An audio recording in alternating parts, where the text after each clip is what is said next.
Blood pooled on the imported Italian marble, creeping toward the waitress's scuffed shoes. The safeties of 6 Glocks clicked in unison. The Yakuza boss barked a final, lethal order in rapid-fire Kansai dialect.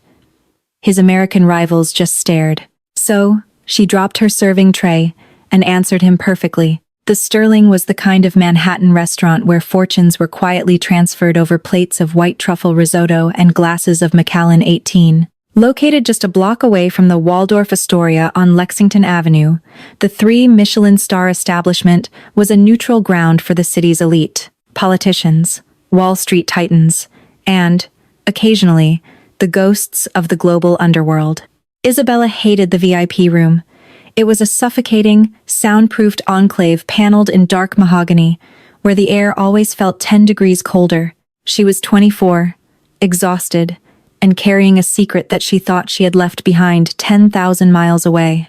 For the past 3 years, Isabella had lived a quiet, invisible life in New York, serving expensive wine to arrogant men, desperate to pay off the lingering debts of her late father, Richard, a disgraced corporate auditor who had fled to Japan to escape the IRS, dragging a teenage Isabella with him into the neon-lit underbelly of Osaka. Tonight, the VIP room had been booked under a shell corporation, but every staff member at the Sterling knew who was sitting at the heavy oak table. On one side sat Dominic, a brutally ambitious underboss associated with the remnants of the Genovese crime family. Flanked by 3 heavy-set enforcers whose tailored Armani suits couldn't hide the bulges of their shoulder holsters, Dominic was a man who ruled through intimidation and volume. On the other side sat a man who ruled through silence. His legal name was Matthew. To the FBI, he was an anomaly, a man born to a British expatriate and a Japanese syndicate matriarch, who had somehow ascended to become the Oyabun of one of the most ruthless Yakuza factions operating on American soil. Matthew looked like a dark, modern-day prince. His features were striking, a blend of sharp Western jawline and deep, calculating eyes. He wore a midnight blue Tom Ford suit that cost more than Isabella's annual salary, and a vintage Patek Philippe watch gleamed subtly on his left wrist. But Matthew's most terrifying weapon was his absolute refusal to speak English. Whether it was a psychological tactic to unnerve his enemies or a deep-seated rejection of his Western roots, Matthew conducted all his business strictly in Japanese. He relied on a nervous, bespectacled translator named Simon to bridge the gap between his violent world and the American syndicates. Isabella stood quietly in the corner, her hands clasped tightly behind her back, trying to blend into the shadows. She watched as Simon wiped a bead of sweat from his forehead with a trembling silk handkerchief.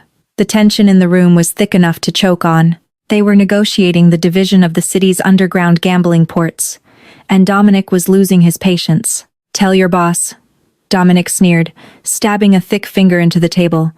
"That 20% is an insult. We control the docks. Without us, his shipping containers sit in customs until the steel rusts. I want 40, or this whole arrangement goes up in flames."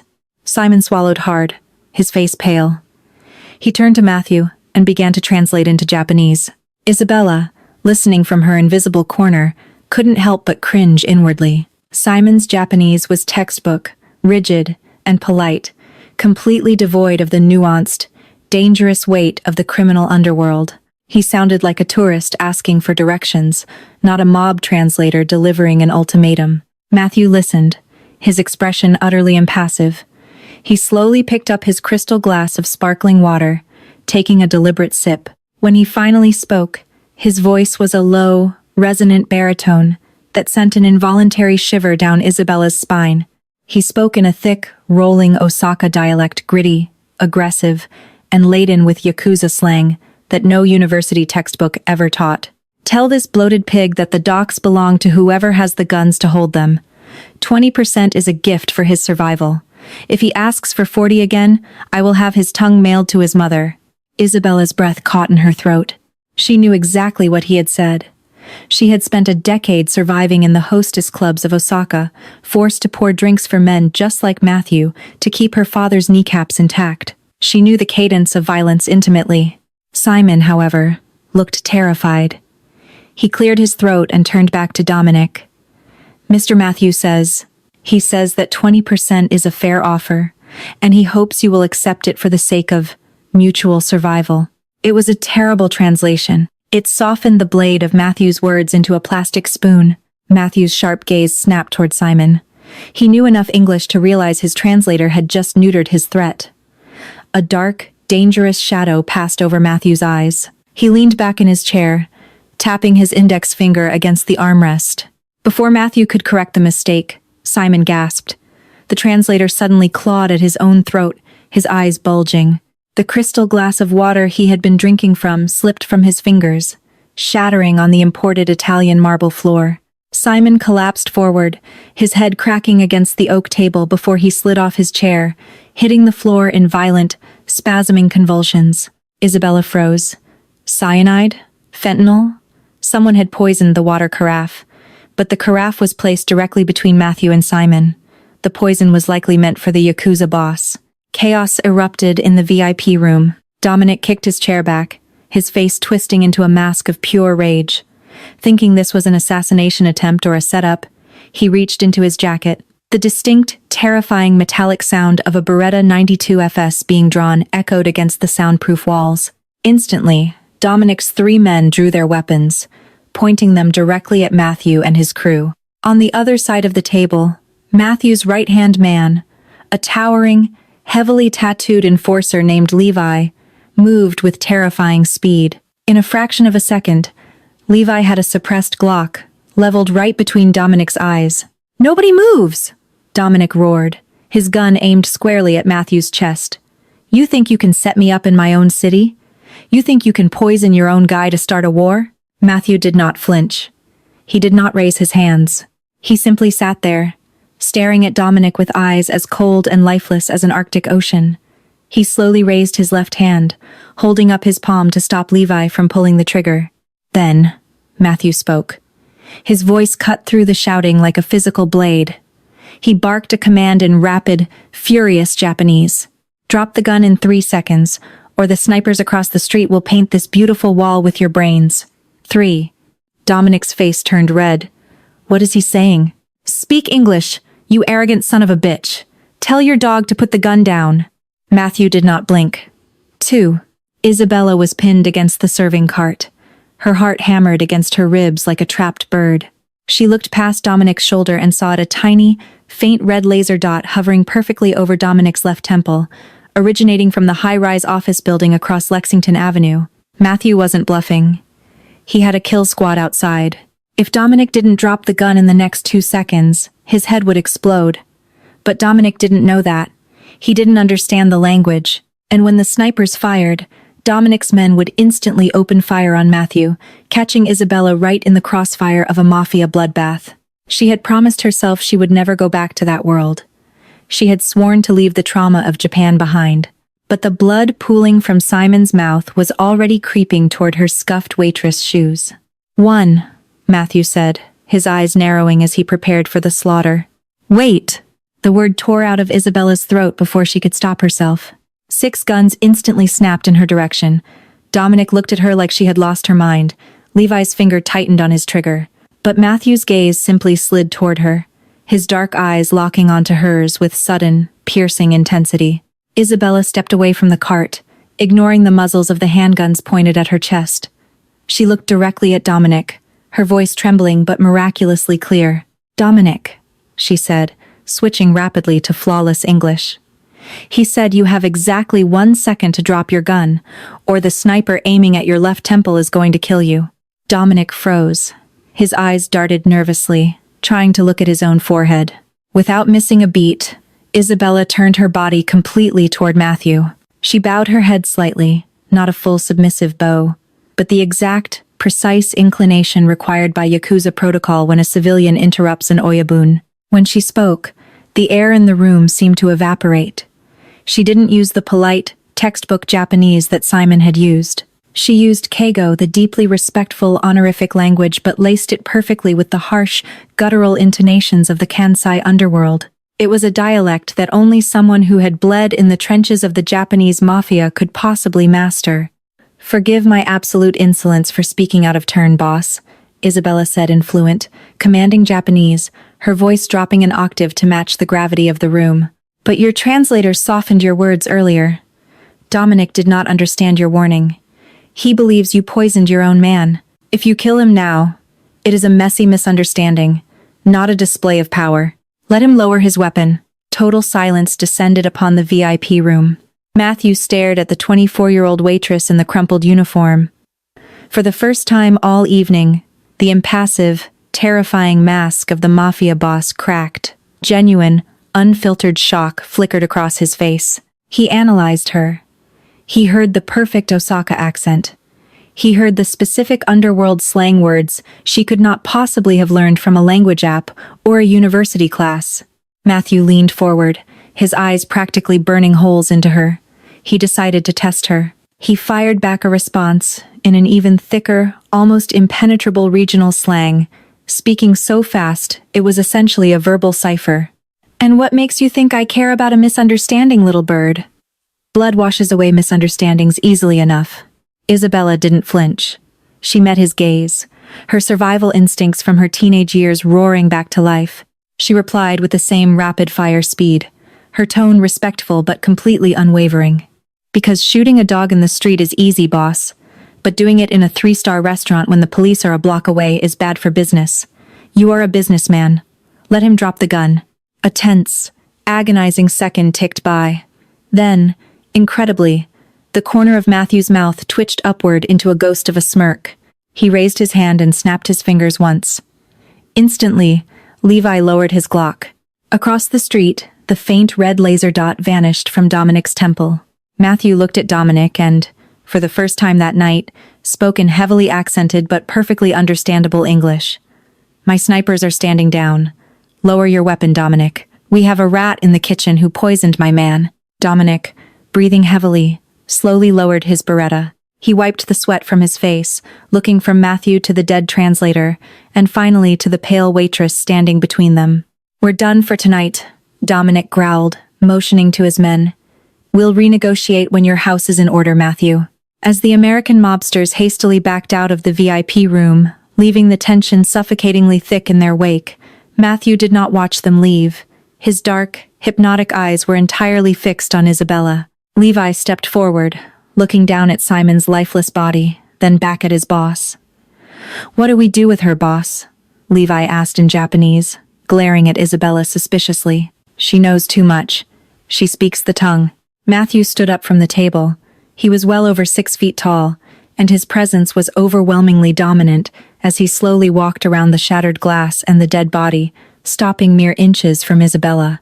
She held her ground, forcing herself not to step back, though her hands were shaking wildly behind her back. He reached out, his leather-gloved fingers gently brushing a stray lock of hair behind her ear. The touch was unnervingly tender for a man who had just ordered an execution. "What is your name?" Matthew asked her softly, still speaking in Japanese.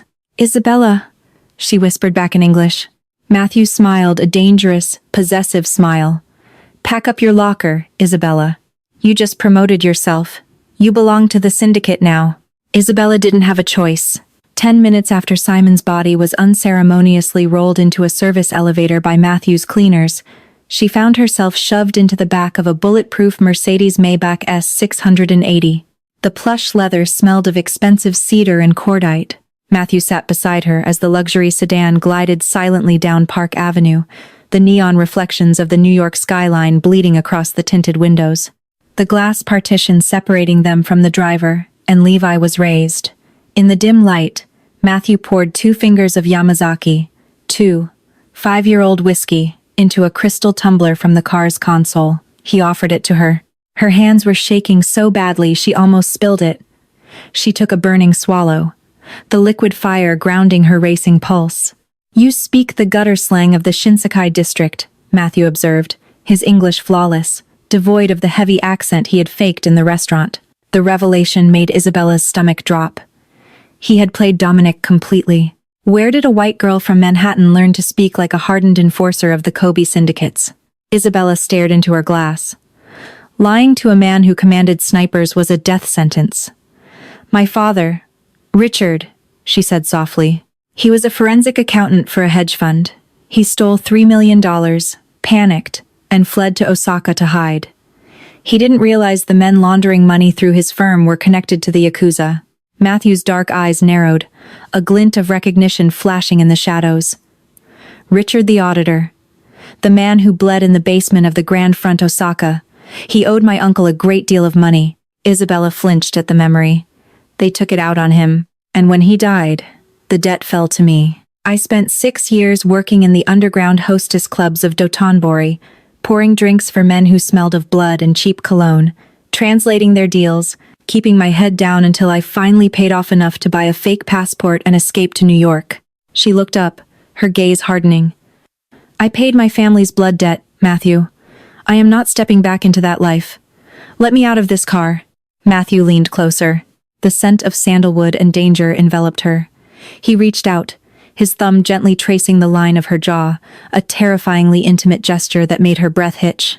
You think you can just walk away after what you saw tonight? He murmured, his voice a low, magnetic rumble. Dominic's men saw your face. They know you saved my life. By tomorrow morning, the Genovese remnants will have every corrupt NYPD detective tearing this city apart to find the waitress who humiliated them. You are already dead, Isabella. The only reason your heart is still beating is because I am sitting next to you. Tears of absolute frustration pricked her eyes. He was right. She had painted a target on her own back the moment she opened her mouth. The Maybach descended into a subterranean private garage. They took a biometric-locked private elevator up to a penthouse at the Baccarat Hotel. The suite was a sprawling fortress of glass, black marble, and modern art, offering a dizzying, panoramic view of Manhattan. Levi will show you to the guest quarters, Matthew said, taking off his suit jacket and tossing it onto a velvet sofa. Tomorrow, we find out who poisoned Simon. Until then, you do not leave my sight. Later that night, unable to sleep, Isabella stood in the massive kitchen of the penthouse, drinking a glass of tap water. The adrenaline was fading, leaving behind a cold, creeping paranoia. She replayed the chaotic moments in the VIP room over and over in her head. Simon coughing, the shattered glass, the cyanide creeping up his veins. Wait. Isabella froze, the glass halfway to her lips. In her years working the hostess clubs, survival meant noticing every microscopic detail. She closed her eyes, visualizing the heavy oak table. The water carafe had been placed in the center. But earlier in the evening, when Matthew had been busy taking a phone call, Simon had reached for a glass. It was Levi Matthews' trusted right-hand man who had poured the water for the translator. But Levi hadn't used the glass sitting in front of Simon. Levi had handed Simon the glass that was originally placed at Matthew's seat. Simon wasn't the target. Dominic wasn't the mastermind. The poison had been painted inside Matthew's specific crystal tumbler before the water was even poured. And only one person handled the table settings for the Yakuza boss before the meeting began. Footsteps echoed softly on the marble floor behind her. Isabella turned slowly. Levi stood in the doorway of the kitchen. He had shed his suit jacket, his white shirt rolled up to reveal the twisting, colorful scales of a koi fish tattoo curling around his thick forearm. In his right hand, he held a sleek, suppressed Heckler & Koch USP.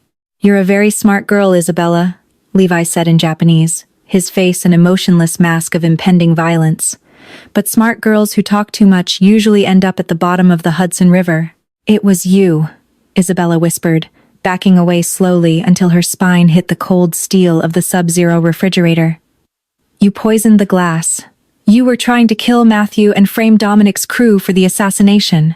Dominic is a brute, but his bosses pay incredibly well for inside help. Levi sneered, raising the gun, the black hole of the silencer pointing directly at her chest. Matthew's old school. He refuses to expand into the narcotics trade. The American families want the ports open for their shipments, and Matthew was in the way. It was supposed to be a clean decapitation of the syndicate tonight. And Simon took the wrong glass, Isabella said, her mind racing desperately for a way out.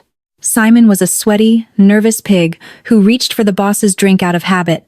Levi spat. And then you had to open your mouth and stop Dominic from pulling the trigger. You ruined a $10 million coup, little bird. And now, I'm going to finish the job.